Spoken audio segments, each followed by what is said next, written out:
चरित्र देव उच्चारावे केले देवे गोकुळे केले देवे गोकुळे केले देवे गोकुळे चरित्र देव उच्चारावे केले देवे गोकुळी केले देवे उच्चारावे केले देवे गोकुळी चरित्र देव उच्चारावे केले देवे गोकुळी केले देवे गोकुळी केले देवे गोकुळी चरित्र देव उच्चारावे केले देवे गोकुळी केले देवे गोकुळी केले देवे गोकुळी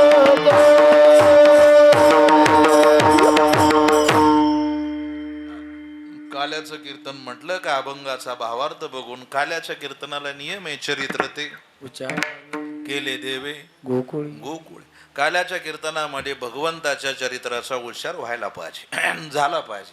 काल्याचं कीर्तन म्हणजे तेच आहे, कालाच आहे तो भगवंताच्या चरित्राचा उच्चार. मग अभंगाचा भावार्थ बघून कीर्तनकारानं कृष्णाचं चरित्र सांगावं. केले देवे गोकुळी तर केले देवे गोकुळे. गोकुळात कोणतं चरित्र केलं? यदशे चरित्र केले नारायण रांगता गोधने भगवंतानं रांगताना जे चरित्र केलं. ऐका आता, भगवान गोपाल कृष्ण कन्हैया गोकुळात 11 वर्षे आणि 56 दिवस राहिले. किती दिवस? 11 वर्षे आणि 56 दिवस. आणि 11 वर्ष 56 दिवसामध्ये भगवंतानं जे चरित्र केलंय त्या चरित्राचं उच्चारण काल्याच्या कीर्तनकारानं कीर्तनात करावं तर तो काला होतो. ऐका आता, भगवान श्रीकृष्णाचं चरित्र असं आहे, हे जन्माला येण्यापूर्वीपासून चरित्र आहे. एक तर भगवंत जन्माला आले किती वर्षाचे होऊन? 8 वर्षाचे होऊन. बरं, 8 वर्षाचे होऊन जन्माला आले आणि बोलायला लागले. आईनं सांगितलं, बाबा तुला कोण म्हणेल माझं लेकरू आहे? मग विचारलं आईला, आई काय करू आता? आईनं सांगितलं, बाबा लहान हो. लहान झाले. मग म्हणतात बास का आता? अरे सांगितलं बाबा लहान झाला पण गप्पा तर मोठ्याल्या माणसासारखा मारतोय. म्हणे मग काय करू? म्हणे रडायला सुरुवात कर. सांगितलं थांब बाई, रडण्या अगोदर बापाला काम सांगतो. बापाला काम सांगितलं, नंदाच्या घराला मज नाही माया उपजली तेथे मज ठेवी आणि येथे. मग भगवंत रडायला लागले. मग भगवंताला वासुदेवानं भगवंताला टोपलीत घेतलं. कड्या कुलपा आपोआप उघडल्या गेले. यमुना माईत प्रवेश केला. यमुना माईच्या पाण्यानं भगवंताच्या दर्शन करता धाव घेतली. भगवंतानं यमुना माईला दर्शन दिलं. पाणी कमी झालं. भगवंताला गोकुळामध्ये ठेवलं. गोकुळामधले मायेला उचललं. मायेला इकडे आणलं महाराज मथुरेमध्ये. कारागृहामध्ये मायेला ठेवलं आणि माया रडायला लागली. 8वा आला, बोबाटा झाला. 8वा आला, 8वा आला, 8वा आला. मग माया महाराजनी कंस आला. कंसानं मायेला धरलं, गरगर फिरवलं, दगडावर आपटणार. तोच माया हातातून निष्ठून गेली ना. आकाशाची वाणी झाली, तुझं लागी वादी उपजला मजाली उपजला मजाली उपजला मजाली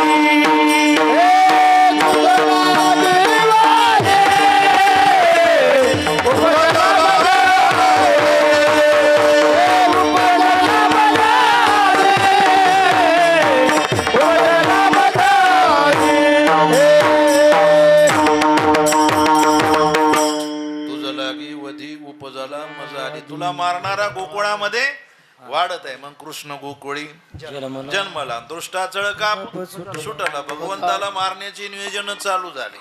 आणि इकडं हे भाग्यवान हे लेकरवा बघा. ह्या 2 मुली हवा, इथं एक लेकरू आहे हवा, या मावशीच्या मांडीवर एक पोरगी आहे. हे भाग्यवान, यांचे आई वडील पुण्यवान. हे जे हवा इथं एक हे जी लहान आली लेकरं बसलीत ना कीर्तनाची यांची, 100% त्यांच्या आईनं 7व्या महिन्यात ज्ञानेश्वरी पारायण, गाथा पारायण काहीतरी केलं म्हणावं. पण आता हवा हे गाडीवर तेव्हा चपला घालून बसल्या. हा गाडी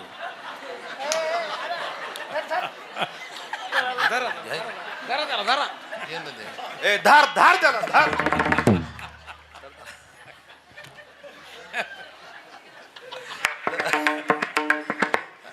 हे जे हे आपल्याला डिस्टर्ब करणारे आहेत ना, यांच्या आईनं 7व्या महिन्यात सैराटच पाहिलेला असावा. हे त्याच्याशिवाय गैराट निघत नाही. त्याला पुण्य लागतं.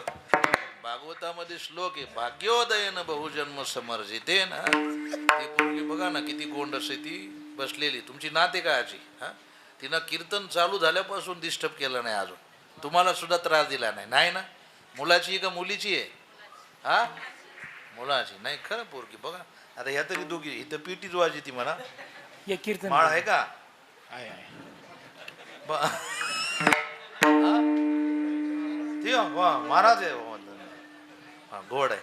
तिचे आई बाप भाग्यवान. महाराज का हे लेकर भाग्यवान आहे. याच्याकरता एकच सांगतो तुम्हाला, जन्मोजन्मी बहु पुण्य केले, जन्मोजन्मी तेव्हा या विठ्ठले कृपा केली. जन्मोजन्मी बहु पुण्य केले, जन्म जन्मी. इथं कीर्तनात टाळ घेऊन उभा राहण्याकरता सुद्धा जन्मोजन्मी आम्ही पुण्य केले. पुण्य केले. वा. सप्त्याला वर्गणी जरी देण्याकरता सुद्धा जन्मोजन्मी आम्ही बहुपुण्य केले. मृदुंग वाजवण्याकरता सुद्धा जन्मोजन्मी आम्ही बहुपुण्य केले. एखाद्या कीर्तनकाराचं संतपूजन घेण्याकरता सुद्धा जन्मोजन्मी आम्ही बहुपुण्य केले. आणि कीर्तन संपल्यावर प्रसाद खाण्याकरता सुद्धा आ? अनंत काल अनंत जन्माची पुण्य आहे लागते. जाऊ द्या असो. चला, भगवंत महाराज भगवंत गोकुळामध्ये महाराज आल्यानंतर गोकुळातल्या आनंदाला पारावार नाही. नामदेव बाबा वर्णन करतात त्या आनंदाचं. मयुरादी पक्षी नृत्य करिता नद्या वाहताती दोहित, या आनंदाला पारावार. किती आनंद. पुराला आनंदाचा लाटा उसळती प्रेमाच्या. नंद घरा नंद भयो, नंद राजा को लाला भयो. त्या भगवंताला पाहण्याकरता बारी लागली होती. बारी महिला मंडळ काय लागली होती? तुम्ही लई चरित्र ऐकलं असन. दाढी विणीची गाठ बांधली, ह्या गवळणीचा हात धरला. पण तुम्ही आजारा थोडं वेगळं ऐकून जा. तुम्ही ऐकलंच नसेल. महिला मंडळ बारी कळते ना? अहो बारी कळते का? अहो बारी कळते का? बारी बारी म्हणजे हा लाईन. पंढरपूरला बारी लागते ना, तशी त्या कृष्णाला पाहण्याकरता बारी लागली होती. 2-4 दिवसाचं लेकरू पाहण्याकरता बारी लागली. बारी. आणि हे 20-25 वर्षाच्या गवळणी नटून थटून मेकअप करून जायच्या कृष्णाला बघायला. हे त्या गोकुळामधल्या पार्लरवालीचा किती ग धंदा. आता हे सांगावं लागेल ना समजण्याकरता. गवळणी नटून थटून मेकअप करून जायच्या. बरं गेल्या गवळणी त्या मेकअप करून 2-2 दिवस पाठीमागे येत नव्हत्या बाबा. मग हा प्रोग्राम पाहायला एका 95 वर्षाच्या म्हाताऱ्या गवळणीनं, म्हातारी गवळण, म्हातारी म्हटली या गवळणी नटून थटून मेकअप करून नेमक्या जात्यात तरी कुठं. मग 95च्या म्हातारीने एक दिवस अडवलं या गवळणींना. अडवलं, आडवीच झाली. कुठं चाललात? काही धाक बीक काही आहे का नाही? जाता सकाळी येता 2-2 दिवसांनी. काही धाक आहे का नाही? सासरी आहात तुम्ही. त्या 20-25 वर्षाच्या गवळणींना राग आला. त्यांनी म्हातारीला लोटला असं बाजूला, सरक बाजूला. आली आडवी, आंघोळ केली नाही, काय नाही काय नाही. ती म्हणली चालल्यात कुठं ते सांगा. या 20-25 वर्षाच्या गवळणी म्हटल्या, म्हातारे नंद घरा नंद भयो, नंद राजा को लाला भयो. नंद बाबाला मुलगा झालाय. आणि नंद बाबाला मुलगा झालाय आणि तो नंद बाबाचा मुलगा आम्ही बघायला चाललोय. कान्हाला बघायला चाललो. हे ऐकलं 95ची म्हातारी गवळण नाचू लागली बाबा. 95 इथं आहे का कोणाचं 95 आहे? मग तुम्ही आठवा किती वयाची म्हातारी असेल. हा आजी आहे का? हा आजी एवढी. हा एक जादा आहे का? 96 वर्षाची म्हातारी गवळण, तुमच्या एवढी म्हातारी गवळण नाचू लागली. कशाला? कानाला बघण्याकरता. कानाला बघण्याकरता. पण म्हातारी म्हटली मी 5-7 दिवस झाले आंघोळ केली नाही, मला आंघोळ करावं लागेल. त्या काळात शिके काही शिके काही लावून आंघोळ. म्हातारी गेली आदल्या घरातून मधल्या घरात म्हातारी बाथरूम मध्ये गेली. म्हातारीनं शावर चालू केलं. नाही आता हे सांगतो ना समजण्याकरता. म्हातारीनं आंघोळ केली, पण म्हातारी म्हणली गवळणी नुसत्या आंघोळ करून नव्हत्या चालल्या, गवळणींनी नव्या साड्या घातल्या होत्या, नव्या साड्या. मग म्हातारी आदल्या घरातून मधल्या घरात गेली. म्हातारीची पेटी एवढी मोठी होती, म्हातारी शिडी लावून पेटीवर चढली आणि शिडी लावून पेटीत उतारली. हे गाठोडं उचल इकडं टाक, हे गाठोडं उचल इकडं टाक, असं करता करता म्हातारीला सापडला तिच्या लग्नाचा शालू. 95, आता तिचं लग्न झालं असं 15 वर्षाची असताना, म्हणजे शालू किती वर्षाचा झाला? 80 वर्षापूर्वीचा शालू काढला. म्हातारीचं नाव होतं मालू आणि म्हातारी पेटीतच निसली शालू. 10 बाय 10ची पेटी. म्हातारी शालू निसली, पण म्हातारी म्हटली, म्हातारीच्या डोळ्यानं उरफाटा कार्यक्रम केला. त्या शालूला जरीचा काट यायचा. आजीबाई, तुमच्या लग्नात शालू असेल ना? तुमच्या लग्नात शालू होता का? ऐकू येत नाही. तुम्ही बळच म्हणा, होता होता म्हणा. शालूला जरीचा काट यायचा. तो जरीचा काट बाहेरच्या बाजूने घ्यावा लागायचा. पण म्हातारीच्या डोळ्यानं उरफाटा कार्यक्रम झाला. दिसायला कमी झालं, तो जरीचा काट आतल्या बाजूने गेला. ही म्हातारी गवळण शालू नेसली, पण उरफाटा नेसली.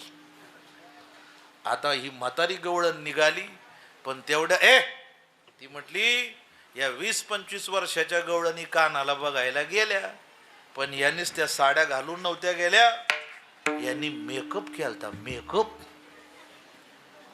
आता त्या 20-25च्या आहे, तू 95ची डंगरे. ती म्हणली 95ची असले म्हणून काय झालं? सरकारनं काय मेकअपवर बंदी घातली का? मला पण मेकअप करायचा आहे. मग 95ची म्हातारी गेली मेकअप आरशा पुढं आणि तिनं मेकअप चालू केला. तिथं बी डोळ्यानं उरफाटा कार्यक्रम केला. लाली लावली डोळ्याला आणि काजळ लावलं ओठाला. होठो पे काजल, नैनो में लाली, लगाते चली दीवानी बनी मैं, दीवानी बनी. आणि मग 95ची म्हातारी मेकअप केला आणि मग 95ची म्हातारी निघाली तरा तरा. आणि तेवढ्यात आडवा आला तिचा वडगाव मध्ये 105चा म्हातारा. म्हातारा म्हणला, कुठं? आता त्याच्या हातात काठी, ती वयामानानं काठी अशी खाली जायचं, मग त्याचा असं हात टेकन द्यायचं. कुठं चालली? म्हातारी म्हणली, आला का आडवा? शिवलीला पारायणाला बसू नको आडवा, सप्त्याला जाऊ नको आडवा, अजून कमून व्हाय ना आडवा. म्हातारा म्हणला, कुठं चालली? कुठं चालली? म्हातारी म्हणली, नंद घरा नंद भयो, नंद राजा को लाला भयो. म्हातारा म्हणलं, आगा आयो, आपण तर अजून इथंच आयो. तेवढ्यात म्हाताऱ्याचं लक्ष गेलं म्हातारीच्या मेकअप कडं. म्हातारा हुशार होतं तुमच्यासारखं, ते असं बारीक पाहायचं म्हातारीकडं असं.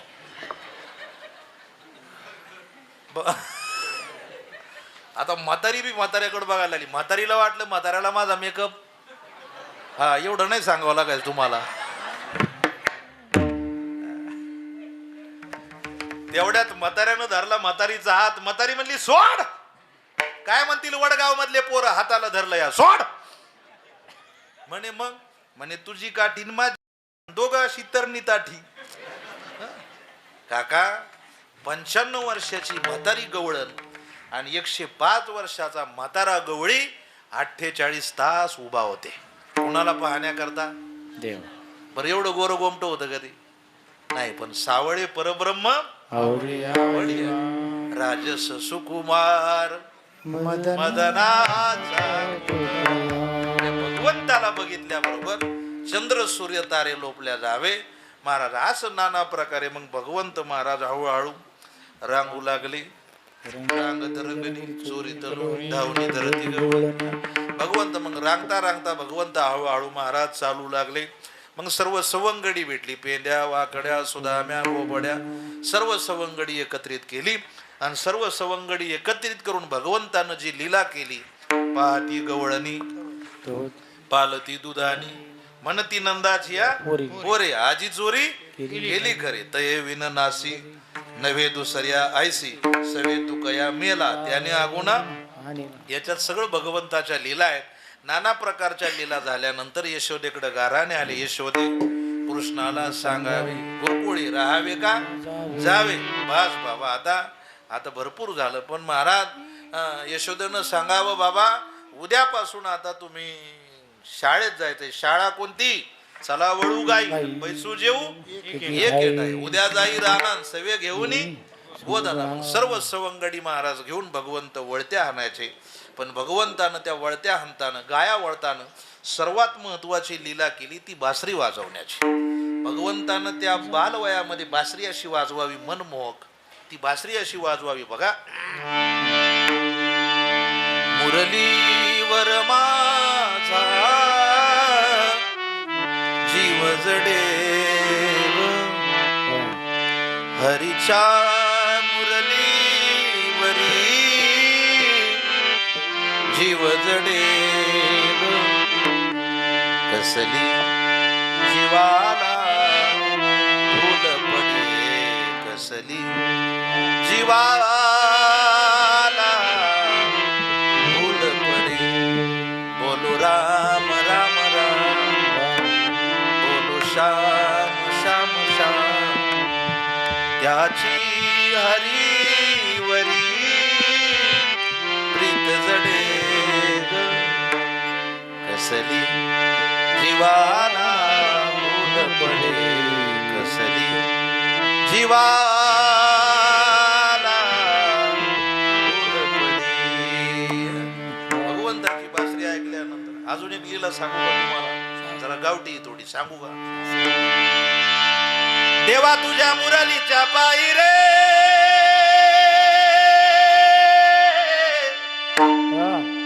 हरी तुझ्या मुरलीच्या पायी रे मन मोहिले रे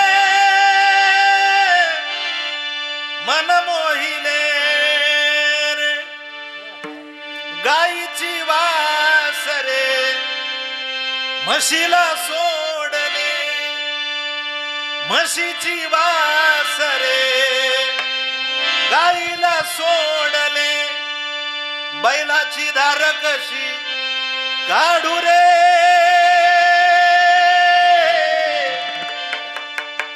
अशा लीला आहेत भगवंताच्या. अशा लीला आपण दिवसभर म्हणत बसलो तरी संपणार नाही भगवंताच्या. 11 वर्ष आणि 56 दिवसातल्या लीला आहेत कृष्ण कन्हैयाच्या. आणि मग ह्या सगळ्या लीला झाल्यानंतर नाना प्रकारचे खेळ पेटी दांडू शेंडू नको हमामा हुतुतू नाना प्रकारचे खेळ सांगितलं. खांदी भार पोटी भूक काय खेळायचे नाना. बस बाबा काल्याचं कीर्तन 9 ते 11 होतं. 10 ते 12 करू म्हटलं 10:15 वाजले यायला. 2 तास सेवा झाली पाहिजे म्हणून आपण 12च्या पुढे गेलो. तसं माझा टायमिंग जरा वेगळा आहे पण नको म्हटलं आज. मी असं घड्याळाच्या टायमिंगवर नसतं आपल्या डोक्यात. 9 ते 11 8 ते 10 7 ते 9 आपल्या डोक्यातच नाही. सगळ्यात शेवट जो माणूस येईल ना तिथून पुढे 2 तास.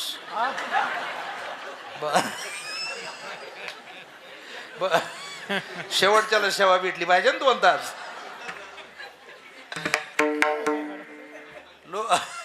लोक कधी बोंबलत चालतात हो काय. अरे तुम्ही 11:30 कीर्तनाला येता म्हणजे बापाची पेंट आहे का? तू काय म्हणे सत्य कर्मा भावे साहेब. बरं मला हे का रावत नाही. मला दमच निघत नाही खरं बोलल्याशिवाय. काही मावशा महाराज 11:15 आला तुम्ही असं पटत असतो कुठं. एसटी निघून गेल्यानंतर हात करण्यात मजा नाही. झाड सुकल्यानंतर पाणी घालण्यात मजा नाही. आई वडील गेल्यानंतर रडण्यात मजा नाही. आणि काल्याचं कीर्तन संपल्यानंतर प्रसाद घ्यायला येण्यात मजा नाही. वेळेला किंमत आहे. वेळ असेल काय टाळ्या वाजी दिवाया.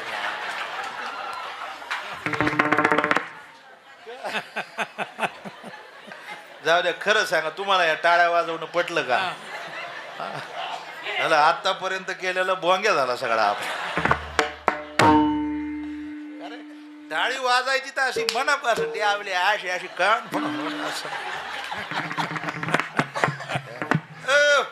जे करायचं ते मनापासून करायचं नाही तर करायचं नाही, स्वयंपाक जर केला ना मनापासून. तुमच्याकडे भाजीला भाजी म्हणता का कालवण? भाजी बोला लवकर. भाजी वांग्याची, भाजी बटाट्याची, भाजी शेवग्याची भाजी. एखादी बाई बोलता बोलता म्हणते, तुम्ही ऐका बर का, हे म्हातारी लईच 5G येत राव इथं. हे 5-6 जण ते मला सांगायच्या अगोदर त्यांना कळतं ह्यो काय म्हणणार आहे. एवढे 5G माणसं पाहिजे ऐकणारे. नाही तर मग आपण कीर्तनात विनोद केला ना बाबा, ते तेव्हा नाही हसत. कीर्तन झालं मी माझ्या गाडीत बसून चाललो का मग हसत. मग मी पण एकटाच गाडीत हसवतो. मी म्हणतो हाच एक विनोद आहे. एखादी बाई बोलता बोलता म्हणते, ती म्हणते माझ्या हाताला एवढी बरकत आहे ना, मी केलेली भाजीच संपत नाही.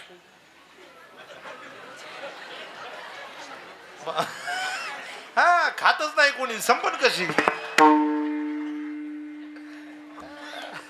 अरे थोडी करा पण कशी करा, चांगली करा. कीर्तनकार तुमच्या घरी जेवायला आले ना आज, मग पुढच्या वर्षी तुम्ही परत त्याच कीर्तनकाराला तारीख दिली तर त्या कीर्तनकारानं म्हणलं पाहिजे आपण जेवायला तिथंच जाऊ बर का.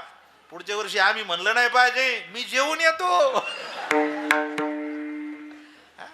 थोडं करा पण मनापासून करा. परमार्थ करायचा ना लई 10 तास करू नका, मनापासून अंतकरणातून. कारण मनापासून केलेला परमार्थ डायरेक्ट तुम्हाला भगवंताची भेट करून देतो. फक्त मनापासून पाहिजे. जाऊ द्या असो.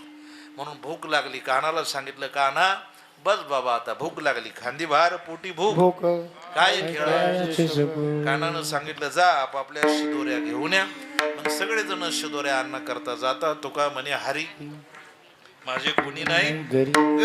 सर्व शिदोऱ्या एकत्रित करून भगवंतानं जो काला केला ते काल्याचं ठिकाण तुका म्हणे वाळवंट तो काला त्या ठिकाणी झाला. त्या काल्याच्या आसेनं काल्याची आसे देवजळी झाले मासे पुसोनिया हसे तिरी सांगा ते हात. पण महाराज देवानं काय केलं, भानुदास गीती घात आणि प्रसाद देतो पंढरीनाथ. तोच काला महाराज ज्ञानोबा तुकोबाच्या कृपेनं पंढरपुरात झाला, आळंदीत झाला, देऊत झाला. आणि तोच काला तुमच्या समस्त वडगाव दरेकर गावाच्या सहकार्यानं तुम्हाला या ठिकाणी 10 वर्षापासून भेटतोय. तुम्ही भाग्यवान आहेत. संप्रदायाच्या नियमाप्रमाणे माऊलीचं भजन होईल, त्यानंतर दहीहंडीचा अभंग होईल. दहीहंडीचा अभंग झाला की संप्रदायाच्या नियमाप्रमाणे आरती होईल. आरती झाली का आमचं ज्ञानदेव तुकाराम होईल. आमचे टाळकरी मंडळी, विनेकरी, तुळशीवाल्या मावशी सगळे शिस्तीत आहे तसेच खाली बसतील. मग तुमचे जे सत्कार असतील काय असेल ना तुमचं, नाही बोलायला नाही कोणी, काहीच बोलणार. आभार मानता ना माय माय मानू मीच. जो आभाराचा म्हणजे आज सगळं बोंगेच आहे. मला कोणी बोलावलं ते माहिती नाही. एवढं तरी बरं आहे पाकिट अगोदर आलेलं आहे. असो द्या. आभाराचा कार्यक्रम होईल तोपर्यंत शेवटच्या माणसापर्यंत कुणी उठायचं नाही. एकदम शिस्तप्रिय मिलिटरीवाणी कार्यक्रम शांततेत पार पडेल. म्हणून या ठिकाणी योगायोगानं आलेला येण्याचा योग. ज्यांच्याकडून मला एक कार्यक्रमाचं निमंत्रण मिळालं, आमच्या प्रतिष्ठित आमच्या भगिनी ताई एक महिला, त्यांना या ठिकाणी कोटी कोटी धन्यवाद आहे. खूप गोड सेवा या ठिकाणी त्यांनी दिली. त्याच पद्धतीनं या ठिकाणी आवर्जून कीर्तनाला साथ संगत करण्याकरता उपस्थित असणारे आदरणीय हरिभक्त परायण मृदुंगाचार्य हरिभक्त परायण प्रवीण महाराज कडाकणे काळेवाडी, आमच्या प्रवीण महाराजांना कोटी कोटी धन्यवाद. खूप गोड साथ संगत केली त्यांनी. गायनाचार्य आदरणीय हरिभक्त परायण आमचे कृष्ण महाराज जंजिरे आणि त्याच पद्धतीनं दत्ता महाराज जंजिरे आणि अनिल महाराज कवडे, ह्या सर्व ह्या कलाकार सर्व आदरणीय आमच्या संप्रदायातील ज्येष्ठ मंडळींकरता जोरदार टाळी वाजवा एकदा. सर्वांनाच या ठिकाणी कोटी कोटी धन्यवाद आहे. बोलता बोलता एखादा अपशब्द गेला असेल, माझ्या वाणीचा दोष समजून मला परत द्या. या कार्यक्रमाचं नियोजन करणारे मंडळी, समस्त ग्रामस्थ वडगाव दरेकर, श्री वटेश्वर महादेव मंदिर, सर्व तरुण मंडळ, गोड नियोजन आहे. सर्वांना या ठिकाणी धन्यवाद आहे. तुळशीवाल्या मावशींपासून तर आमच्या ह्या बाबांपर्यंत सर्व गावातील का तुम्ही इथलचे? सर्व गावातलीच का? सर्व वयोवृद्ध माझ्या वडिलांच्या जागेवरची मंडळी आहेत. सर्वांच्या चरणावर साष्टांग प्रणिपात. तुम्ही बघा ते बाबा, विना घ्यायचं वय आहे का? पण बघा तुम्ही एवढा 20-22 किलोचा विणा 2 तास गळ्यात अडकून उभा राहायचं एवढं सोपं नसतं काका हे. पण या वयात एकदा ही म्हातारी माणसं गेली का मग अवघड आहे. जोपर्यंत जुनी माणसं आहेत जुन्या माणसांना जपा. इथं 30 वर्षाचा तरणा बांडपोऱ्या मंडपमध्ये बसला तर तीनदाच पाय वाकडं करतो. तो म्हणतो माझ्या पायाला मुंग्या येतात. ही म्हातारी माणसं बघा ना. आता उद्या ही म्हातारी माणसं या मंडपमध्ये नसली तर मंडपची शोभा आहे का नाही. या जुन्या माणसांना जपा. आमच्या तुळशीवाल्या मावशी दोन्ही विनेकरी बाबा तुम्हाला या ठिकाणी कोटी कोटी धन्यवाद आहे. ही सर्व टाळकरी मंडळी गुणीजन मंडळी सर्वांच्या चरणावर या ठिकाणी साष्टांग प्रणिपात.